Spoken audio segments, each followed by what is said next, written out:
దేవుడి నామానికి వందనాలండి. ఇస్సాకయ్య గారికి నా వందనాలు. నా పేరు వాసనశెట్టి అఖిల. మా ఊరు ఆలమూరు. 2020లో నా మ్యారేజ్ అయిందండి.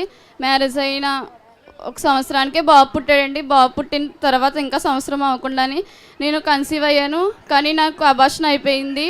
అలా ఫస్ట్ది అబార్షన్ అయింది, రెండోది కూడా మళ్ళీ ప్రెగ్నెన్సీ మళ్ళీ కన్ఫర్మ్ అయ్యానంటే మళ్ళీ రెండోది కూడా అబార్షన్ అయిపోయింది.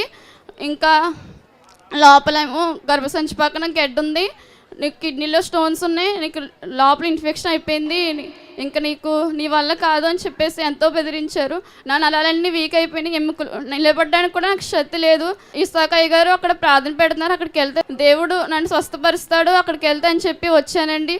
వచ్చిన రోజునే నన్ను స్వస్థపరిచాడు. మరొకసారి దేవుడు నా పట్ల మరొక బిడ్డను కూడా ఇచ్చాడు. అక్టోబర్ 11న నా పాప పుట్టింది. నేను ఫస్ట్ నాకు బాబునిచ్చాడు, రెండోదిగా దేవుడి దయ వల్ల నాకు మరొక బిడ్డని ఇచ్చాడు. నేనే బ్రతకని అనుకున్నారు అందరూ, కానీ నాకు మరొక జీవితాన్ని మరో బిడ్డ నాకు ఇచ్చాడు. దేవుడి నామానికి వందనాలు. ఈ సాక్షిని దేవుడు దీవించిన కాక. ఆమేన్.